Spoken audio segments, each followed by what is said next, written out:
देखिए, G20 शिखर सम्मेलन में बस गिनती के दिन अब बचे हुए हैं। ऐसे में मेहमानों के स्वागत, सत्कार से लेकर ठहरने और खानपान तक की तमाम तैयारियां जोर शोर से चल रही हैं। ऐतिहासिक इमारतों को भी सजाया संवारा जा रहा है ताकि विदेशी मेहमान हमारी ऐतिहासिक और सांस्कृतिक विरासत से रूबरू हो सकें। रोशनी से नहाती नजर आ रही है इस वक्त हमारी दिल्ली। विदेशी मेहमानों को तमाम ठहराने की व्यवस्थाएं की गई होटल्स में, उन्हें भी सजाया गया। होटल में विदेशी मेहमानों को देसी थाली परोसी जाएगी। मोटा अनाज यानी मिलेट्स से बनी चीजें परोसी जाएंगी। मेहमानों की सुरक्षा के लिए चाक चौबंद तमाम इंतजाम किए गए हैं। जनता जो हैं वो मौके पर मौजूद हैं। अभेद किले में तब्दील कर दिया गया दिल्ली को।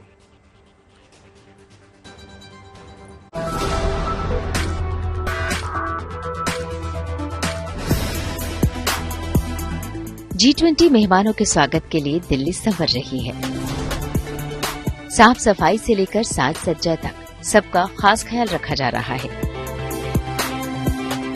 ऐतिहासिक इमारतों का कायाकल्प हो रहा है। पुरानी दिल्ली की ये इमारत भी इनमें से एक है, गालिब की हवेली, जिसे नए सिरे से संवारा जा रहा है। गालिब की हवेली को तिरंगा के रंगों से रोशन किया जाएगा।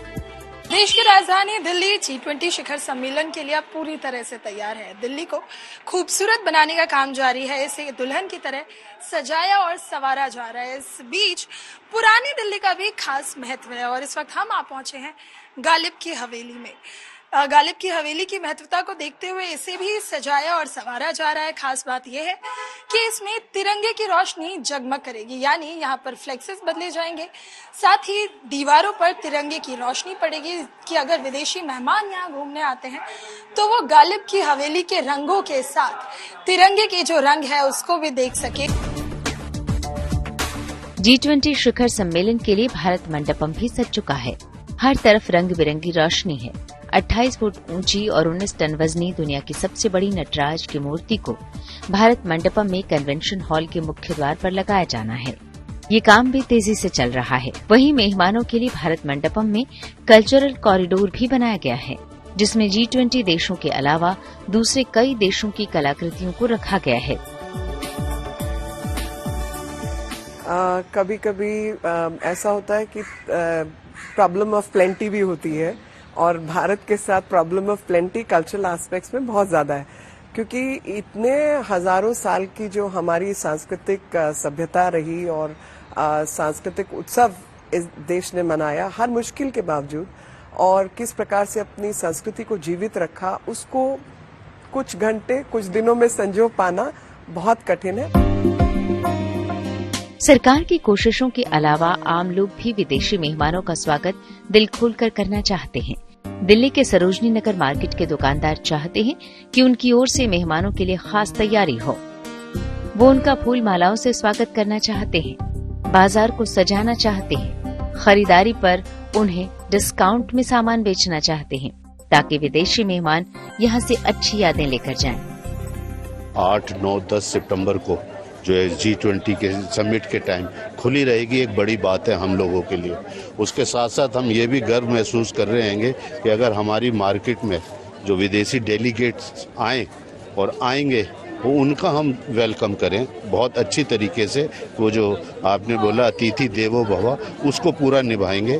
बाकायदा फूलों की माला उनको पहनाएंगे, चंदन का तिलक लगाएंगे। उसके साथ साथ 50% डिस्काउंट जो है हम लोग उनको देंगे।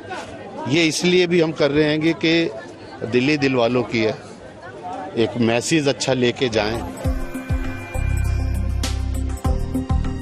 G20 शिखर सम्मेलन की मेजबानी भारत पहली बार कर रहा है, लिहाजा कोशिश यही है कि यहाँ की ऐतिहासिक और सांस्कृतिक समृद्धि को दुनिया देख सके, भारतीय मूल्यों और परंपराओं को गहराई से समझ सके। दिल्ली से नीतू झा और राहुल गौतम के साथ bureau report, good news today.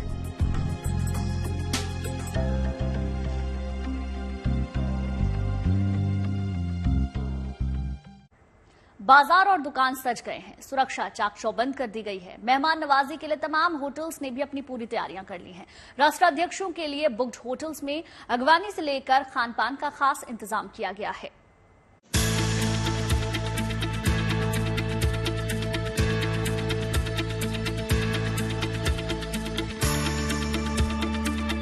ये सजावट, ये तैयारियां G20 के मेहमानों के लिए है। आयोजन बड़ा है, लिहाजा जिम्मेदारियां भी बड़ी हैं। जिम्मेदारी इस बात की कि अतिथि देवों की परंपरा निभाने में कोई कमी न रह जाए, मेहमानों के आवभगत में कोई कोर कसर न रह जाए। जब विदेशी मेहमान आ रहे हैं तो ऐसा कैसे हो सकता है कि हिंदुस्तान उनके आतिथ्य में कहीं कोई कसर छोड़ दे। अब दिल्ली के जितने बड़े बड़े 5 सितारा होटल्स हैं वहां विशेष व्यवस्था की गई है। व्यवस्था उनके आरामदायक स्टे के लिए, ताकि वो रह सकें, और साथ ही व्यंजनों में कहीं कोई कमी ना हो। दिल्ली के ताज होटल में तैयारी खास है। यहाँ चीन के राष्ट्रपति शी जिनपिंग के ठहरने की बात कही जा रही है। चीनी प्रतिनिधियों के अलावा यूएई और ब्राजील से आने वाले मेहमान भी यहीं ठहरेंगे, लिहाजा स्वागत की पुरजोर तैयारी है। यहाँ ढोल, नगाड़ों, तिलक और आरती के साथ होगा अतिथियों का स्वागत। मेहमानों के लिए खास तौर से ओडिशा की लोकप्रिय इकत कारीगरी से बना सिल्क का दुपट्टा भी रखा गया है, जो उन्हें भेंट किया जाएगा। इसके अलावा यहाँ ठहरने वाले सभी मेहमानों को तुलसी की माला भी भेंट में दी जाएगी। खान पान से लेकर साज सज्जा और आतिथ्य तक यहाँ और भी बहुत कुछ है, जिसमें मेहमानों को भारतीय संस्कृति की झलक दिखेगी। देखेंगे तो सबसे पहले नगाड़े रहेंगे। एक वॉर ड्रम्स जो हुआ करते थे पुराने ज़माने में, जो कि एक संदेश देते थे कि जो बड़े डिग्निटरीज हैं या जो राजा हैं वो आ रहे हैं। उसी तरीके से उनका स्वागत फिर आगे रावण हत्ता हमारे म्यूजिशियन रहेंगे, पूरी टीम। फिर अंदर भी जैसा कि आप देख रहे हैं यहाँ पे इस साइड में ट्रेडिशनल सितार, तबला, सारंगी, वो सारे म्यूजिशियंस रहेंगे और उनका पूरा वेलकम रेड कार्पेट के थ्रू होगा। कुछ ऐसी ही खास तैयारी होटल ललित में भी है। दिल्ली के दिल कहे जाने वाले कनॉट प्लेस में मौजूद ललित होटल ने भारत की सदियों पुरानी गौरवशाली संस्कृति की थीम पर मेहमान नवाजी की तैयारी की है। यहाँ मेहमानों के स्वागत के लिए खास तौर से वैजयंती माला तैयार की गई है, जिसमें रुद्राक्ष भी लगे हैं। तैयारी मेहमानों को ये पैगाम देने की भी है कि भारत में समाज के हर तबके का, हर वर्ग का, हर समुदाय का पूरा ख्याल रखा जाता है। उन्हें इतने बड़े आयोजनों में भी अपना हुनर दिखाने का मौका दिया जाता है। लिहाजा मेहमानों के स्वागत के लिए डाइवर्सिटी एंड इंक्लूजन टीम भी है, जिसमें डिफरेंटली एबल्ड लोगों के साथ LGBTQ से जुड़े लोगों को भी शामिल किया गया है। Hearing, speech disability, trans, LGBT community, ये हमारे बहुत बड़ी वर्क फोर्स है, जो एक और डायरेक्शन रहा है in the last few years to develop a team, जिनको जनरली कंसिडर एक वर्क फोर्स में लिमिटेड रहा है। मेहमानों के लिए उनके स्वीट की सजावट खास तौर पर की गई है। स्वीट के अंदर ही 10 सीटों वाली डाइनिंग टेबल की व्यवस्था की गई है, ताकि VVIP मेहमानों को ब्रेकफास्ट, लंच, डिनर के लिए कहीं और जाने की जहमत न उठानी पड़े। वहीं मेहमानों के जायके का भी खास ख्याल रखा गया है। सबसे खास बात ये कि यहाँ के डिशेज में मिलेट्स का भरपूर इस्तेमाल हुआ है। यहाँ तक कि विदेशी डिशेज को भी भारतीय रंग में रंग कर ही परोसा जाएगा। हमारे जितने भी आउटलेट्स हैं उन सब में हमने मिलेट से मेन्यूज बनाए हैं। जो खाना है भिन्न भिन्न तरह का खाना। जो हमारा ओको एक रेस्टोरेंट है, उसमें हमारे पास जापानीज फूड है, थाई फूड है, चाइनीज फूड है। तो जो जापानीज हमारा फूड है उसको भी हमने एक इंडियन वर्जन में, जो कि मिलेट से रिलेटेड है, हमने कुछ सुशियाँ बनाई हैं, सुशीज बनाई हैं जो कि मिलेट से रिलेटेड है। डिमसिम्स है हमारे पास जो कि मिलेट्स हैं, रागी, सानवा, बाजरा, हमने चौलाई, हमने हर तरह के मिलेट्स का उसमें एक मर्ज किया है। कहने की जरूरत नहीं कि पहली बार G20 की मेजबानी कर रहा अपना भारत वसुधैव कुटुंबकम के साथ अतिथि देवो भव की सदियों पुरानी हिंदुस्तानी भावना का पूरा ख्याल रख रहा है। दिल्ली से आशुतोष मिश्रा के साथ bureau report, good news today. देखिए, इस महा इवेंट के लिए सभी तैयारियां पूरी हो चुकी हैं। अब वक्त इन तैयारियों को परखने का है। खास तौर से ध्यान सुरक्षा पर दिया जा रहा है। दिल्ली पुलिस ने सुरक्षा इंतजामों का रिहर्सल पूरा कर लिया और तय योजना के मुताबिक सुरक्षा बलों की तैनाती भी की जा रही है। यानी दिल्ली में G20 शिखर सम्मेलन के लिए चाक चौबंद सुरक्षा के इंतजाम।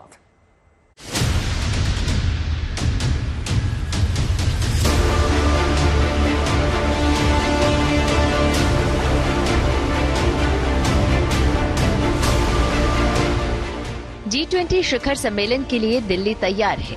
8 से 10 सितंबर के बीच राजधानी छावनी में तब्दील रहेगी। शहर में चप्पे चप्पे पर कड़ी सुरक्षा होगी। जमीन से आसमान तक सुरक्षा बलों की पैनी नजर रहेगी, ताकि कहीं भी परिंदा तक पर न मार सके। नई दिल्ली के जिन इलाकों में VVIP मूवमेंट होना है, उनमें पुलिस और सुरक्षा बल खास तौर से सतर्क और मुस्तैद हैं। शिखर सम्मेलन की सुरक्षा के सिलसिले में रविवार को राजधानी में ट्रैफिक मूवमेंट और मैनेजमेंट की फुल ड्रेस रिहर्सल की गई, ताकि दिल्ली में होने जा रहे इस हाई प्रोफाइल सम्मेलन के दौरान सुरक्षा को लेकर कहीं भी कोई दिक्कत पेश न आए। दिल्ली के इंदिरा गांधी अंतर्राष्ट्रीय हवाई अड्डे से लेकर विदेशी मेहमान जिन 16 होटलों में ठहरेंगे वहां और राजघाट से सम्मेलन स्थल प्रगति मैदान और फिर वहां से होटल और फिर एयरपोर्ट तक पूरे निर्धारित रूट में हर कोने पर जगह जगह पुलिस और पैरामिलिट्री फोर्स के जवान तैनात रहेंगे। मुख्य तौर पे आप समझिए कि 7 बजे ऑनवर्ड्स कार्यक्रम शुरू हो जाएगा और देर रात 11 बजे तक चलेगा 10 तारीख को। उसमें क्या क्या होगा सर? जो हमारे गेस्ट आ रहे हैं ये राजघाट विजिट करेंगे और उसके बाद ये होटल से निकल के राजघाट जाएंगे, प्रगति मैदान भी जाएंगे, होटल भी जाएंगे, एयरपोर्ट भी जाएंगे। ये अलग अलग वेन्यूज पर इनकी विजिट है और ये 11 बजे तक चलेगी। दिल्ली के उपराज्यपाल विनय कुमार सक्सेना और प्रधानमंत्री के प्रधान सचिव पीके मिश्रा ने राजघाट से लेकर दिल्ली एयरपोर्ट के टर्मिनल 3 तक अलग अलग जगहों पर जाकर तैयारियों का जायजा लिया। वहीं दिल्ली के पुलिस कमिश्नर संजय अरोड़ा ने भी टॉप अफसरों के साथ मिलकर सुरक्षा व्यवस्था का मुआयना किया। बता दें कि G20 की बैठक के लिए दिल्ली में अभेद्य सुरक्षा घेरा बनाया गया है। दिल्ली पुलिस के लगभग 50,000 जवान इस दौरान सुरक्षा के लिए तैनात रहेंगे। साथ ही 1,000 स्पेशल कमांडोज को भी जगह जगह तैनात किया जाएगा। G20 सम्मेलन के दौरान ड्रोन अटैक से निपटने की भी तैयारी है। साथ ही जरूरत पड़ने पर होटलों में हेलीकॉप्टर से भी कमांडोज को उतारने के इंतजाम किए गए हैं। विदेशी मेहमान जिन होटलों में ठहरेंगे वहां पर बम निरोधक दस्ते भी तैनात होंगे। किसी भी खतरे से निपटने के लिए दिल्ली पुलिस के साथ केंद्रीय सशस्त्र पुलिस बल, NSG, भारतीय वायुसेना, एयर ट्रैफिक कंट्रोल और अन्य एजेंसियां मिलकर काम कर रही हैं। विदेशी एजेंसियां भी इनके संपर्क में हैं। पुलिस का खास फोकस हवाई अड्डे की सुरक्षा, कार्यक्रम स्थल पर पुख्ता सुरक्षा व्यवस्था और आतंकवाद रोधी उपायों पर है। कार्यक्रम स्थल पर स्पेशल पुलिस कमिश्नर रैंक के अफसर कमांडर के रूप में काम करेंगे और DCP रैंक के अफसर क्षेत्रीय कमांडर के रूप में काम करेंगे। इनकी सहायता संयुक्त आयुक्त रैंक के अधिकारी और अतिरिक्त DCP करेंगे। DCP रैंक के अधिकारी उन होटलों के कैंप कमांडर के रूप में काम करेंगे जहां प्रतिनिधि ठहरेंगे। सुरक्षा में तैनात जवान स्पेशल वर्दी में होंगे ताकि एक जैसे दिखें। खास बात ये भी है कि दिल्ली में गाड़ियों के लिए राइट हैंड ड्राइविंग सिस्टम लागू है, जबकि G20 सम्मेलन में भाग ले रहे कई विदेशी प्रतिनिधि मंडलों का काफिला लेफ्ट हैंड ड्राइविंग सिस्टम वाली गाड़ियों में निकलेगा। ऐसे में दिल्ली ट्रैफिक पुलिस ने पहले से पूरी तैयारी कर ली ताकि शिखर सम्मेलन के दौरान इन गाड़ियों के मूवमेंट में परेशानी न हो। सुरक्षा के साथ साथ ये भी सुनिश्चित किया जा रहा है कि दिल्ली की सड़कें साफ सुथरी बनी रहें और चकाचक दिखें। इसके लिए खास उपाय किया गया है। दरअसल दिल्ली में बारिश होने पर सड़कों पर पानी जमा होने की समस्या से निपटने के लिए अहमदाबाद से स्पेशल डी वाटरिंग वैन्स मंगाई गई हैं।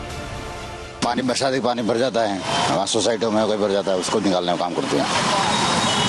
और 1 मिनट में 4 सेक्शन लगते हैं, 4 पीछे लगते हैं, 4 आगे लगते हैं। 4 से 10,000 लीटर खींचती है गाड़ी। तो 1 मिनट में 10,000 लीटर। और क्या खासियत है?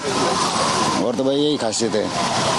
अच्छा, डी वाटरिंग वैन इसीलिए कहते हैं क्योंकि वह 1 मिनट में 10,000 लीटर का जो पानी है, ये आप देख सकते हैं कि जो सक्शन पंप हैं वह पीछे की तरफ हैं और साथ ही साथ आगे की तरफ भी हैं। ये कुछ इधर से निकलते हैं, कुछ बाकी उधर की तरफ से निकलते हैं, लेकिन साफ तौर पर ऐसी किसी स्थिति से निपटने के लिए ये जो है डी वाटरिंग वैन तैनात की जा सकती है और यही खास बात इसके अंदर है। और इसी खासियत के मद्देनजर जो दिल्ली का फायर विभाग है उसे वो यहाँ पर लाया है। इस बात का खास ख्याल रखा गया है कि G20 सम्मेलन के दौरान आम लोगों को सफर में परेशानी न हो। इसके लिए दिल्ली पुलिस ने पहले से ट्रैफिक एडवाइजरी भी जारी कर रखी है और लोगों से ये अपील की गई है कि वो निर्देशों का पालन करें ताकि कहीं कोई दिक्कत न हो और शिखर सम्मेलन सुंदर तरीके से संपन्न हो जाए। राम किंकर सिंह और नीतू झा के साथ bureau report, Delhi, good news today. इसी बीच राजधानी दिल्ली से दूर तीनों सेनाओं के जवानों ने भी युद्धाभ्यास किया। आपको बता दें कि भारतीय सेनाओं ने इस युद्धाभ्यास के दौरान सिक्किम के नदी तालाब में वॉर सीन क्रिएट किए और दुश्मन को चेतावनी दी कि हम पूरी तरह से तैयार हैं।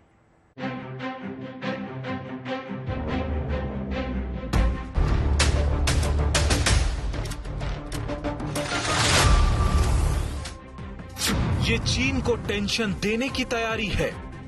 ये भारतीय सेना की दुश्मन को चेतावनी है। ये चीन बॉर्डर पर तीनों सेनाओं का युद्धाभ्यास है।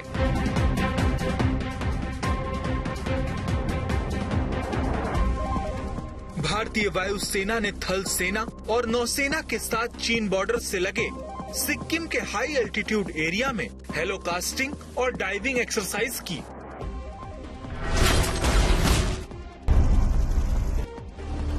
हम आपको बता दें कि तीनों सेनाओं ने एक्सट्रीम वेदर कंडीशन में ये डाइविंग एक्सरसाइज की, जिसमें जवानों ने बाकायदा युद्ध का सीन क्रिएट कर युद्धाभ्यास किया है।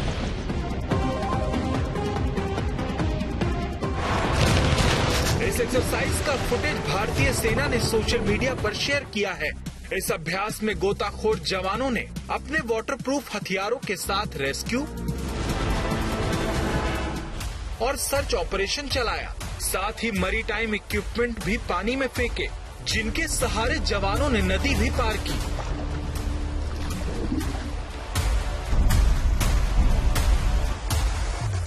इस अभ्यास में वायुसेना के M117 हेलीकॉप्टर का इस्तेमाल किया गया, जिसके जरिए जवान पानी में एक एक कर कूदे और अभ्यास का हिस्सा बने। ये कॉम्बैट ट्रेनिंग सिक्किम जैसे दूर दराज वाले इलाकों में युद्ध जैसे हालात बनने पर सर्च और रेस्क्यू ऑपरेशन में जवानों की मदद करती है। दरअसल चीन के साथ तनाव के मद्देनजर ये अभ्यास किया गया है। जुलाई 2023 में चीन की सेना के चुशुल के बफर जोन यानी न्यूट्रल इलाके में 4 टेंट लगाने की जानकारी मिली थी। फिर सेना के विरोध के बाद पूर्वी लद्दाख के गुरुंग हिल्स में टेबल टॉप इलाके में बने ये टेंट हटा लेने की जानकारी भी मिली। यही नहीं, हाल ही में 28 अगस्त को अपना ऑफिशियल मैप जारी किया और इसमें भारत के अरुणाचल प्रदेश, अक्साई चीन, ताइवान और विवादित दक्षिण चीन सागर को अपने इलाके में दिखाया। हालांकि इस पर भारत के विदेश मंत्री ने स्पष्ट किया कि ये चीन की पुरानी आदत है, उसके दावों से कुछ नहीं होता। बहरहाल, इसलिए भारतीय सेना ने इस कॉम्बैट ट्रेनिंग के जरिए अपनी तैयारियों और दमखम को परखा और दुश्मन को चेतावनी दी कि हम तैयार हैं। Bureau report, good news today. देखिए, बागेश्वर धाम के प्रमुख पंडित धीरेन्द्र शास्त्री इन दिनों राजस्थान के सीकर में हैं। वहां उन्होंने दिव्य दरबार लगाया है। इससे पहले सीकर पहुंचने पर बाबा बागेश्वर का रोड शो भव्य हुआ और बड़ी संख्या में श्रद्धालु वहां पर शामिल हुए। धीरेन्द्र शास्त्री एक निजी विमान से सीकर पहुंचे, फिर वहां एक भव्य रोड शो भी हुआ। इस दौरान देखिए, सड़कों पर दोनों तरफ बड़ी संख्या में श्रद्धालु फूलमाला लेकर खड़े नजर आ जाएंगे आपको। बाबा बागेश्वर पर भक्तों ने फूलों की बारिश की और बाबा ने हाथ जोड़कर सबका अभिवादन स्वीकार किया, सबका अभिनंदन किया। और ये जो तस्वीरें हैं लगभग सभी प्रदेशों से कुछ इसी प्रकार से निकल कर आ रही। मुझे सड़कों पर तूफान, मंदिरों में भीड़ चाहिए। मुझे मंदिरों में भीड़, सड़कों पर तूफान चाहिए। राम राज्य से भरा हिंदुस्तान चाहिए।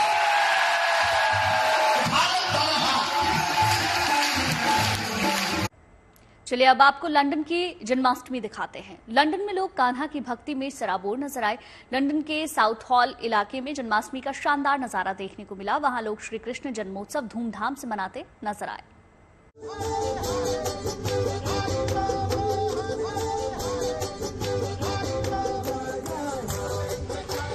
हिंदुस्तान से पहले लंदन में जन्माष्टमी की धूम।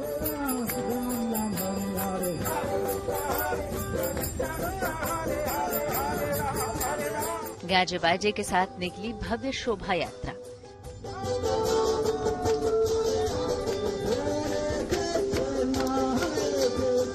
हर्षोल्लास के साथ नाचते गाते लोग इसमें शामिल हो रहे हैं।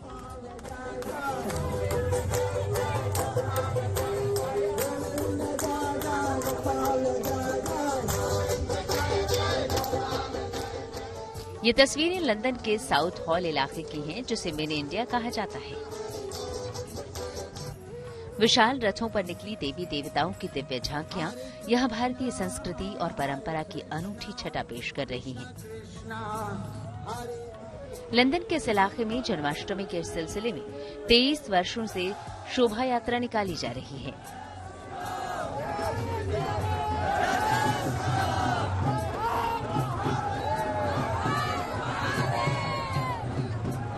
मैसेज ये देना चाहता हूँ कि ये जो आज की यात्रा है इसको हमने नाम दिया यूनिटी यात्रा का, क्योंकि हम 23 साल से ये यात्रा निकाल रहे हैं, शोभा यात्रा जन्माष्टमी के उपलक्ष्य में। और आज क्योंकि साउथ हॉल जो है यहाँ पे हर एक डिफरेंट कम्युनिटीज रहती है, हमारा सबके लिए मैसेज आज, जैसे आपने आज सवेरे देखा कि लोग अपनी विशेष देने आए थे, मुस्लिम कम्युनिटी चर्च से भी लोग आए थे और गुरुद्वारे से, मंदिरों से सब लोग आए थे। उनका एक ही मैसेज था कि सब जो है सब एक है। साफ है कि जन्माष्टमी के धार्मिक आयोजन के जरिए यहाँ विविधता में एकता और सद्भावना का संदेश देने की कोशिश की जा रही है। यहाँ लोगों में सद्भावना, सारे धार्मिक अदारे जहाँ पर आते हैं और इकट्ठे होकर एक मैसेज देते हैं प्यार का, आपस में पीसफुली रहने का, और हमारे समाज में किसी भी किस्म की कोई मुश्किल ना आए उसकी प्रार्थना करते हैं। मैं इन सबको बहुत बहुत बधाई देता हूँ। यहाँ सिर्फ हिंदू और भारतीय समुदाय के ही नहीं बल्कि स्थानीय निवासियों में भी जन्माष्टमी मनाने के लिए गजब का उल्लास नजर आया।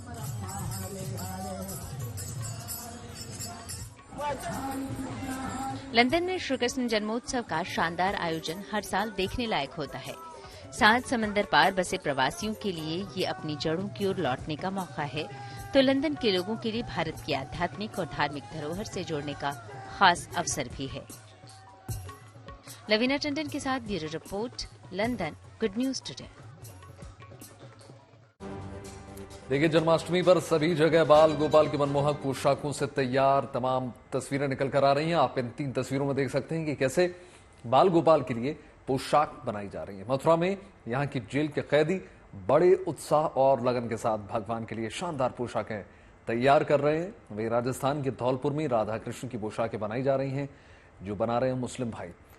जरी के इस काम का जो डिजाइन तैयार की जाती है वो उनके द्वारा तैयार की जाती है और मुस्लिम कारीगर कई महीने पहले से पोशाक बनाने के काम में जुट जाते हैं। यहाँ पर अन्य भगवानों की पोशाकें भी तमाम बनाई जाती हैं, लेकिन जन्माष्टमी पर्व पर भगवान श्री कृष्ण और राधा की पोशाकों की मांग बहुत ज्यादा बढ़ जाती है। इसी तरह गुजरात के सूरत में भी देखिए, कई लोग सामूहिक तौर पर बाल गोपाल की पोशाकें तैयार करने के कार्य में जुटे हुए हैं और नई नई डिजाइन की पोशाकें तैयार कर रहे हैं।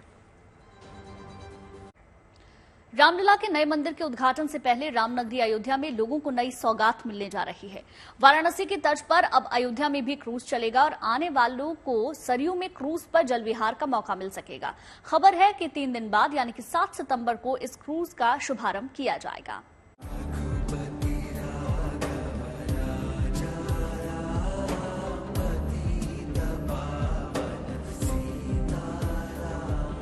अयोध्या में राम मंदिर का निर्माण परवान चढ़ रहा है, तो साथ ही साथ रामनगरी को धार्मिक पर्यटन के लिए विकसित करने की तैयारियां भी जोर शोर से चल रही हैं। इस कड़ी में राम की पैड़ी को नया रूप देने और सरयू नदी के घाटों की सूरत बदलने का काम तो चल ही रहा है। अयोध्या वासियों और यहाँ आने वाले तीर्थ यात्रियों और सैलानियों को अब क्रूज की नई सौगात भी मिलने जा रही है। यानी लोग अब सरयू में नौका विहार ही नहीं, क्रूज से भी सैर कर सकेंगे और 10 किलोमीटर के दायरे में अयोध्या के घाटों के खूबसूरत नजारे का दीदार कर सकेंगे। इस क्रूज का नाम जटायु रखा गया है। ये क्रूज सरयू नदी के गुप्तार घाट से नया घाट के बीच चलाया जाएगा। इस क्रूज में एक बार में 125 लोग सफर कर सकेंगे। इस क्रूज में डबल इंजन लगा हुआ है। ये क्रूज 25 फीट लंबा और 15 फीट चौड़ा है। ये क्रूज दुबई से गुजरात लाया गया और फिलहाल कंटेनर के जरिए इसे उत्तर प्रदेश लाया जा रहा है। अयोध्या नगर निगम ने एक प्राइवेट कंपनी से करार करके उसको ये क्रूज चलाने का जिम्मा दिया है। रिपोर्ट्स के मुताबिक ये क्रूज आधुनिक आरामदायक सुविधाओं से लैस होगा, साथ ही इस पर सुरक्षा के भी खास इंतजाम होंगे। सरयू नदी में प्रदूषण न हो, इसके लिए क्रूज का संचालन सौर ऊर्जा से किए जाने की संभावना है। Bureau report, good news today. Germany के फॉस्टर होम में फंसी भारतीय मासूम बच्ची आहिरा को छुड़ाने के लिए कोशिशें तमाम हैं। अब जर्मनी में बसे प्रवासियों ने वहां प्रदर्शन करके भारत सरकार से इस मामले में दखल देने की मांग कर दी है, ताकि बच्ची को उसके परिवार से मिलाया जा सके।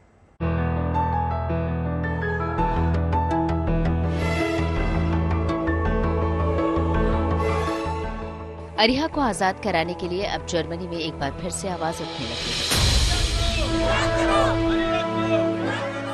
ये तस्वीरें जर्मनी के मानहाइम की हैं। ये छोटे छोटे बच्चे जर्मन प्रशासन के कब्जे से नन्ही अरिहा को छुड़ाने के लिए यहाँ प्रदर्शन कर रहे हैं।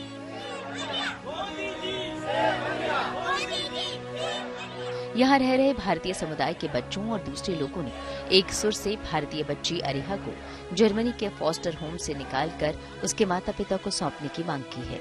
इन लोगों ने भारत सरकार से अपील की है कि वो इस मामले में दखल दें और अरिहा को छोड़ने के लिए जर्मनी पर दबाव डालें। 2 साल हो गए। इस बच्ची का गुनाह क्या है? इसके पेरेंट्स जिनके ऊपर इनको डाउट हुआ था कि पेरेंट्स ने कुछ किया है, उस डाउट के बेस पे बच्ची उठा ली थी। वो डाउट क्लियर हो चुका है, फिर भी वो बच्ची नहीं देना चाहते हैं।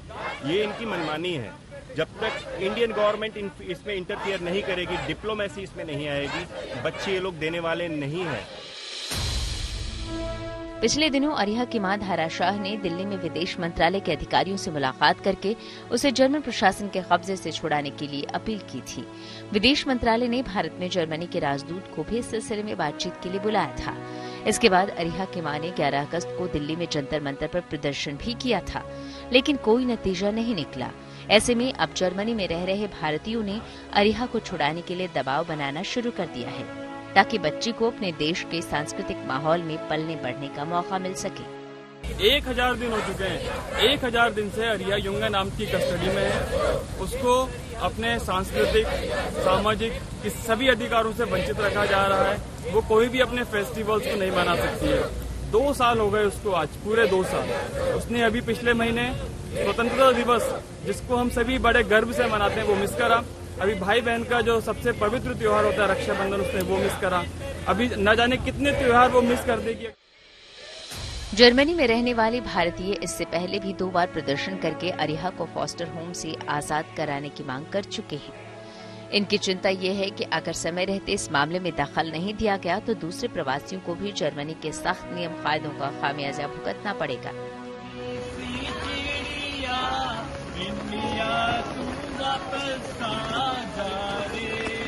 ये एक बच्चा नहीं, ऐसे बहुत सारे केसेस आ रहे हैं जिसमें युंगनडाम बहुत सारे गलत फैसले ले रहा है, जिसमें वो जो है फ्यूचर में और बच्चे भी लेके जा सकता है। सो हम इंडियन गवर्नमेंट को अपील करते हैं कि प्लीज इस मैटर को प्रायोरिटी पे लें और प्लीज इस बच्ची को और आने वाले और बच्चों को जो इस तरह की प्रॉब्लम्स में पड़ सकते हैं उनको रिहा करवाएं। आज हम सब लोग इकट्ठे हुए हैं, अरिहा को मिस कर रहे हैं। सितंबर 2021 में जब अरिहा 7 महीने की थी, तभी बुरे बर्ताव के आरोप में जर्मन प्रशासन ने उसे माता पिता से छीनकर फॉस्टर होम में डाल दिया था। बाद में जर्मन अधिकारियों ने आरोप हटा दिए, लेकिन माँ पिता को लापरवाही के लिए जिम्मेदार ठहराया। अरिहा के परिजनों का कहना है कि अब उन्हें न तो बच्चे से मिलने दिया जा रहा है और न ही उनकी ओर से भेजे गए कपड़े और गिफ्ट भी उसे दिए जा रहे हैं। अरिहा को वापस लाने के लिए उसकी माँ और परिवार लगातार कोशिश में लगा हुआ है। ऐसे में उम्मीद है कि जर्मनी में प्रवासी भारतीयों की कोशिश रंग लाएगी और अरिहा को भारत भेजने की राह निकलेगी। मनीष चौरसिया के साथ bureau report, good news today. उम्मीद करते हैं शुभ समाचार के मॉर्निंग डोज में आपको महत्वपूर्ण जानकारी जरूर मिली होगी। बिल्कुल, इसी के साथ देश और दुनिया की तमाम पॉजिटिव खबरों के लिए जुड़े रहिए गुड न्यूज टुडे के साथ। हमें दीजिए इजाजत। नमस्कार।